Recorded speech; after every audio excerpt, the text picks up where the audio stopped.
부모님들께서 자녀들에게 독서를 권장하는 이유, 독서가 중요하다고 생각하는 이유가 몇 가지 있겠죠. 그 중에 한 가지는 공부를 잘하기 위함이에요. 공부를 잘하는 아이가 될 수 있도록 하기 위해서 책을 많이 읽도록 합니다.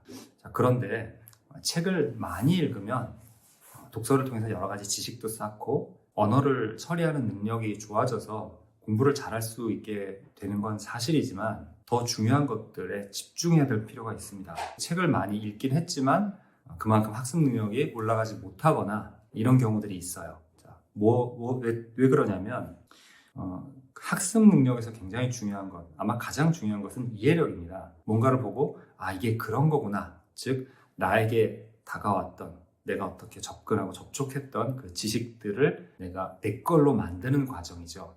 근데 제가 이제 학생들, 그러니까 고등학교 이상의 성인들까지, 그러니까 학생에서부터 성인들까지 많이 만나본 결과 이해라는 상태, 이해된 상태를 아는 사람이 드물었어요. 그게 이 사람들한테 되게 큰 문제가 됩니다. 뭐냐면 내가 얼마나 공부해야 되지? 그냥 외우라고 하면 쉽지만 내가 접하는 모든 것들을 외울 수는 없고요. 그리고 외우더라도 외운 데서 끝난 게 아니라 그 외운 걸 가지고서 다른 걸 이해해야 되는 이러한 능력이 필요하거든요. 계속해서 새로운 것들을 접하고 내가 배운 걸로 그냥 아는 걸로 문제를 해결하는 것이 아니라 내가 아는 바를 통해서 이건 이렇게 하면 되겠구나, 이래야 되는 거구나, 이런 문제구나, 이런 상황이라든가 그 문제 자체를 이해해서 해결해 나가야 되기 때문이에요. 자, 그래서 이해가 된 상태를 모르기 때문에 얼마나 읽어야 되지? 얼마나 공부해야 되지? 이런 얘기를 합니다. 그 다음에 이해를 목표로 하지 않아요. 이해가 뭔지를 모르니까. 읽을 때 기억하려고 하지 이해하려고 하지 않는 문제를 때문에 공부에 한계가 있는 경우가 있습니다.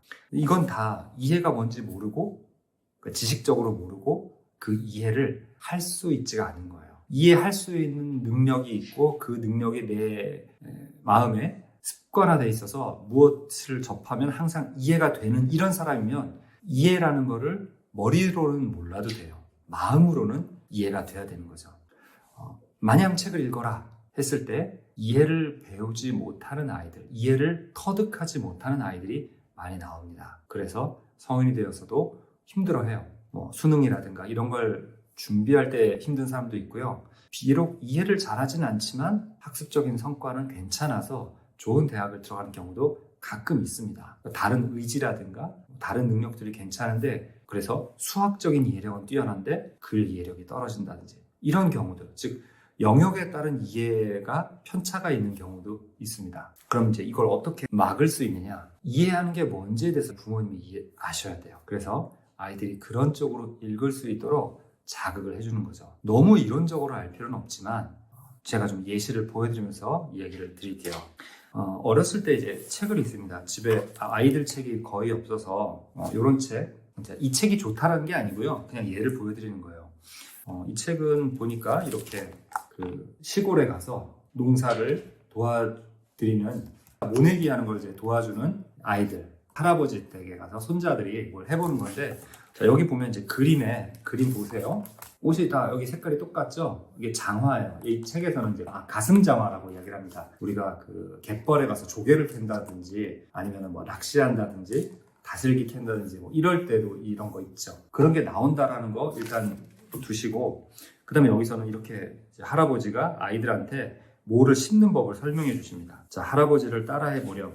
모 4개를 이렇게 잡고 손바닥을 편 채로 논바닥에 꽂으면 돼. 근데 실제로 이 논바닥이라는 거, 진흙이 여기까지 차 있는 것처럼 보일 수도 있어요. 논바닥 위에 이게 수면이라는 거를 모를 수 있죠. 그래서 그런 부분들을 설명을 돼야 돼요. 그 설명이 왜 돼야 되냐면은 여기서 논바닥에 꽂으면 되는 그냥 그 논바닥이라고 하는 그게 흙이든 진흙이든 거기다 씹는 거로 생각할 수가 있는데, 물이 이렇게 차 있으니까 수면 밑을 지나서 적어도 한 뼘 정도를 들어가서 바닥이 딱딱하지는 않겠죠. 거기다 쑥 집어넣는다는 거예요. 그리고 이제 그렇게 집어넣도록 하기 위해서는 손바닥을 편 채로 모 4개를 이렇게 잡고인데 이게 상상이 안 될 수가 있습니다. 그러니까 이렇게는 그림을 봐. 그러니까 여기 글씨로 모 4개를 이렇게 잡고라고 하는데 이렇게가 어떤 게 안 나와 있잖아요. 근데 그림을 보고 하는 거죠.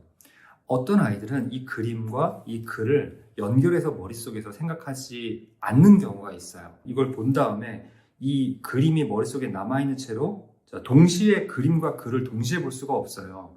그래서 그림을 보고 나서 이렇게 글로 돌아오는데 사람이 갖고 있는 인지 능력 중에 이렇게 봤던 게 시선이 돌아가면 이미 시선이 떠났으니까 머릿속에 이 앞에 본 그림의 잔상이 남아있어야 되는데 이 잔상이 얼마나 남아있느냐의 그 시간적인 폭이 좁은 사람이 있고 넓은 사람이 있습니다. 좁은 사람은 시선을 옮기자마자 잊어버리는 거죠. 또는 주의를 집중하지 않거나 아니면 이게 글과 그림이 아주 밀접한 관련이 있다는 게 머릿속에 안 들어가 있으면 그림과 글을 같이 생각하지 못하는 거예요. 그러면 그림과 글을 항상 같이 봐라 이렇게 이야기해야 되냐? 이건 중간 단계죠. 그렇게 같이 봐야 되는 이유가 뭡니까? 뭐라고 써 있는지 또는 이 그림에서 나타내고 있는 게 어떤 상황인지를 확실하게 이해하겠다라는 목표가 있는 사람이어야 됩니다. 그게 궁극적인 목적인 거예요. 그렇게 된 아이들은 그 상황을 이해하기 위해서 그림에 대한 것들을 자세하게 보고 글에서도 자세하게 보면서 두 개를 머릿속에서 통합시킬 수 있는 거죠. 어린아이들한테는 그냥 그림 보여주면서 소리내서 읽고 책 읽어줬다 이렇게 끝날 수 있잖아요. 근데 여기서 조금 더 이제 부모님이 글에 나와 있는 것 외에도 이런 얘기들을 해주셔야 돼요. 본인이 이것에 대한 얘기를 더 해줄 게 없더라도 이 상황을 이해하기에 충분한 정보들이 글이든 그림이든 그걸 보고 더 자세하게 알 수 있는지를 설명해 주셔야 돼요. 그리고 늘 그냥 뭐라고 써있구나 해서 끝나는 게 아니라 그렇게 그 상황을 명확하게 알 때까지 생각하거나 그걸 명확하게 이해할 수 있도록 얘기해주는 부모의 모습을 봐야 돼요. 읽기 전략을 가르치는 교사에게 중요한 것은 교사 자신이 글을 어떻게 이해하는지를 그 과정을 보여주는 거예요, 학생한테. 마찬가지로 부모님도 자녀에게 책을 읽어줄 때 소리내서 읽어주는 것, 그 다음에는 뭘 해야 되느냐 이렇게 말해주는 겁니다. 자, 그래서 지금 이렇게 했잖아요. 근데 그림이잖아요. 그러니까 그림에서 충분히 보인다고 생각하지 마시고 부모님이 할아버지 손 모양 같은 거를 이렇게 잡아주시는 거죠. 옆에 연필이나 볼펜 같은 거를 같이 쥐고 이렇게 해보는 거 좋겠죠. 그래서 이거를 부모님이 보여준 다음에 이걸 빼가지고 아이 손에 잡게 해주는 거예요. 자, 이렇게 해가지고 자, 우리 한번 뭐를 심어볼까 하고 이렇게 심는 것처럼 해보는 거죠. 이 과정이 굉장히 즐겁게 하려면요, 지금 갑자기 제 머릿속에 든 생각인데 갑자기 벌떡 일어나서 애를 화장실로 데리고 가서 세면대에다가 이걸 해보는 거예요. 재밌잖아요. 아이가 책을 읽다가 여기에 논이라는 거는 바닥에는 흙이지만 위에 물이 있어. 거기다가 이렇게 심어. 같은 그 경험을 시켜주는 거죠. 정말 재밌어 할 거예요. 물론 싫어하는 애도 있을 수 있죠. 근데 그렇게 딱 하게 되면 생생하게 실제로 경험하고 있는 것처럼 보죠. 그러면 이 아이는 이야기책을 읽었을 때 그 상황을 실제 경험하는 것처럼 만들게 머릿속에서 가상현실을 만들어냅니다. 대단한 이게 의미 구성 경험이에요. 그게 이해고 그런 상상과 경험을, 가상의 경험을 하기까지 이 글과 그림에서 데이터를 뽑아와서 만드는 거예요. 그래서 이 아이, 그런 아이의 글읽기의 목표는 정말 이해가 되는 거죠. 생생한 이해를 목표로 하는 거고요. 그 이해에 도달하기 위해서 무엇을 필요로 하냐? 그림을 열심히 본다, 뭐라고 써있는지를 본다는 거죠. 모 4개를 이렇게 잡고, 그 다음에 손바닥을 편 채로. 자, 잡았는데 어떻게 손바닥을 피는 거죠? 그럼 놓으란 얘기인가요? 잡은 다음에 손바닥을 펴서 하는 건지 그건 저도 안 해봐서 모르겠네요. 이럴 때는 어떻게 해요? 알 수 없어? 나 모르겠어. 이래야 될까요? 모르겠는데, 자, 아는 척하면 안 됩니다. 모를지라도 모르는 데서 끝나는 게 아니라 아마 이런 거 아닐까? 그러면 아이도 내가 확실하게 모르니까 물어보거나 누가 말해줄 때까지는 이런 건 아닐까? 라고 추측, 그리고 잠정적인 결론을 내리는 것을 배우게 됩니다. 좋죠? 이거 정말 중요한 거예요. 잠정적인 결론. 자, 그걸 부모님이 꼭 말해줄 필요가 있는 게 아니라 손바닥을 펴라는 건데 이렇게? 이런 건가? 어떻게 하지? 어떻게 하지? 계속 이러는 거예요. 손바닥을 폈어. 떨어져. 어떻게 하지? 그럼 아이가 방법을 찾는 거죠. 이렇게 하라는 거 아닐까? 좋죠. 자, 그래서 이런 식으로 이해를 가르치는 거예요. 이런 책을 읽었는데 뭐가 뭐야? 이런 식으로 궁금해한다면 이렇게 어딘가 지나가다가 뭐를 심어 놓은 것을 보거나 아이랑 같이 그 앞에 가서 쭈그리고 앉아서 보면 이게 그거다. 이렇게 하게 되죠. 굉장히 좋은 경험이죠. 뭐 이런 것들에 대한 식물에 대한 이야기, 그건 설명적인 글이 되는데 그런 것들도 같이 읽으면서 이해하도록 이게 이렇게 생겼고 이렇게 생겼으니까 그렇게 심는 거구나. 아니면 얘는 왜 물에 잠겨있는 논에다가 심어야 자라는 거야? 얘는 물이 많이 필요한가? 이런 거죠. 이런 얘기들을 더 이야기할 수가 있어요. 자, 그 다음에 아까 제가 가슴장화 얘기를 했잖아요. 가슴장화까지 얘기를 해야 되겠네요.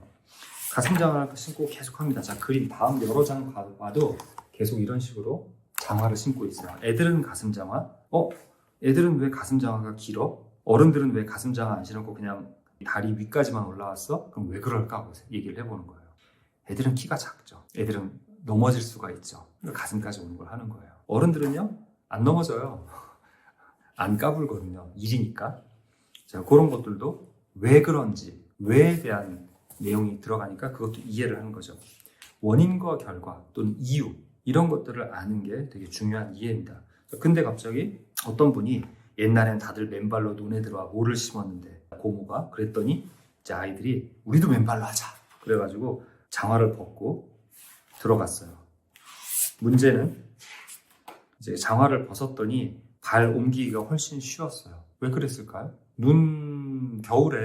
겨울에 신는 장화 같은 거는 보통 발바닥이 안 미끄러지게 돼 있잖아요. 근데 여기서는 장화가 오히려 벗으니까 더 쉽대요. 왜? 그럼 바닥이 어떻게 생겼는지 그 느낌을 모르니까 아이가 이걸 이해를 못했을 수도 있죠. 근데 그냥 넘어가 버릇하면은 그냥 읽으면 되는구나. 소리내서 읽기만 하면 되는구나. 또는 듣기만 하면 되는구나. 이렇게 되는 거죠. 그러지 말고 이렇게 했을 때 발이 진흙이니까 장화를 신었을 때 전체적으로 꼭 잡히듯이 들어갔다가 빠지는, 그러니까 이 논 바닥이 어떤 상태인지를 느끼게 해주는 거죠. 발가락이 이렇게 끝이 약간 움켜쥐는 듯한 느낌을 주잖아요. 자, 그러면 그게 더 쉬운데 왜 어른들은 굳이 장화를 신고 하는 걸까요? 옛날에 좋았는데 그게 좋으면 계속 해야 되는 거 아니에요?